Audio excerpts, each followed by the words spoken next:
D'abord, il faut nuancer un peu votre jugement. Je pense que dans une large mesure, la manifestation a réussi. Aujourd'hui, regardez dans quel état se trouvent les rues. Nous avons adressé aux communes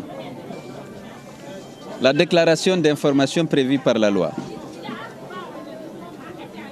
Les communes nous ont informés que nous n'avons plus le droit de manifester en raison d'arguments fallacieux qu'ils ont avancés.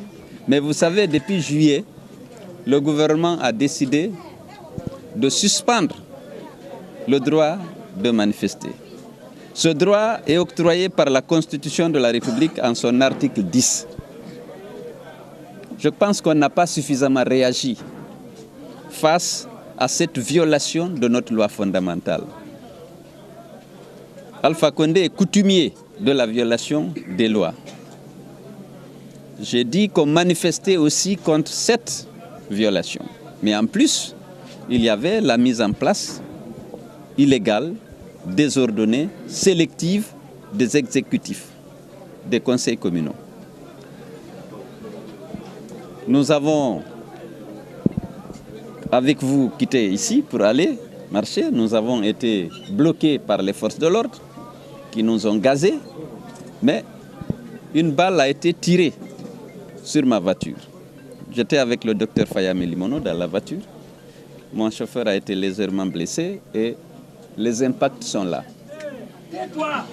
On m'avait dit de ne pas sortir aujourd'hui, qu'il y aurait une tentative d'assassinat contre ma personne. Je dois avouer que je ne croyais pas qu'on pouvait aller à l'extrême. Parce que je sortais pour exercer un droit constitutionnel. Beaucoup de téléphones, je peux vous même montrer des SMS. On me disait aujourd'hui, il ne faut pas sortir. Il y aurait une tentative d'assassinat contre toi. Non, je pense que c'était une rumeur sans fondement pour m'intimider. Mais voilà que c'est fait. Et heureusement, Dieu m'a sauvé la vie. Je vais dire aux auteurs de cette tentative que je ne fléchirai pas. Je continuerai mon combat jusqu'au sacrifice ultime s'il y a lieu. Parce qu'on ne peut pas accepter que nos libertés soient confisquées, que notre constitution soit violée en permanence par M. Alpha Condé. J'ai dit la dernière fois, nous sommes dans un état voyou. Si vous voyez comment on installe aujourd'hui les conseils communaux, c'est lorsque le RPG donne l'accord, après avoir réussi à retourner les quelques conseillers qui lui permettraient de réunir le quorum pour contrôler les communes. Sinon, il n'y a aucune visibilité. Donc, l'opposition républicaine continuera son travail. Nous continuerons de manifester. Eh bien, il y a déjà 95 morts. Si je suis lors des manifestations, si je suis le 96e ou le 97e, ce n'est rien pour la liberté, pour la démocratie, pour les droits humains dans mon pays. Voilà, je vous remercie.